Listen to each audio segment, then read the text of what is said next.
નમસ્કાર દર્શક મિત્રો, આપ જોઈ રહ્યા છો એનએન ન્યૂઝ. હું છું એન્કર અર્પિતા પટેલ. હવે જોઈએ અગત્યના સમાચાર. ભરૂચના મારવાડી ટેકરા પરથી દારૂ ભરેલી રિક્ષા સાથે કિસમને ઝડપી પાડતી ભરૂચ શહેર એ ડિવિઝન પોલીસ. ભરૂચ શહેર એ ડિવિઝન પોલીસે મારવાડી ટેકરા વિસ્તારમાંથી દારૂ ભરેલી રિક્ષા સાથે કિસમની અટકાયત કરી હતી. પોલીસે સ્થળ પરથી દારૂ અને રિક્ષા મળીને કુલ ₹1.82 લાખનો મુદ્દામાલ જપ્ત કરી કાયદેસરની કાર્યવાહી હાથ ધરી છે. જ્યારે 2 મુખ્ય બુટલેગર સહિત અન્ય 2 લોકોને વોન્ટેડ જાહેર કરી તેને ઝડપી પાડવાની કવાયત હાથ ધરી છે. ભરૂચ જિલ્લા એસપી મયુર ચાવડાએ ભરૂચ જિલ્લામાં દારૂની ગેરકાયદેસર ચાલતી બદીઓ બંધ કરવા દરેક અધિકારીઓને આદેશ આપ્યા હતા.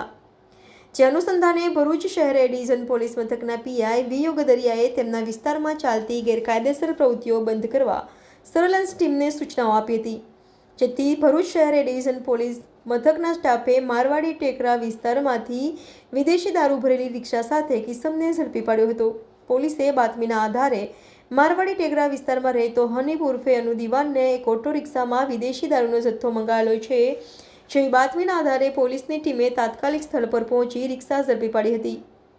પોલીસે રિક્ષામાં તપાસ કરતા તેમાંથી વિદેશી દારૂની 209 બોટલ મળી આવી હતી. પોલીસે 32,000નો દારૂ, ફોન અને રિક્ષા મળી કુલ ₹1.82 લાખથી વધુના મુદ્દામાલ સાથે પૃથ્વી કોટન મિલની ચાલ ગણેશ મંદિર પાસે રહેતો શનિ ચંદ્રકાંત પાટીલને ઝડપી પાડ્યો હતો.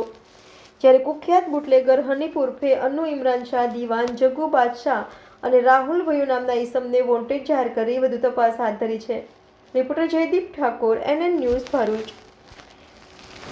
દર્શક મિત્રો, એનએન ન્યૂઝને લાઇક, શેર, સબસ્ક્રાઇબ કરો, બેલ આઇકન પ્રેસ કરો જેથી આપને નોટિફિકેશન્સ મળતી રહે.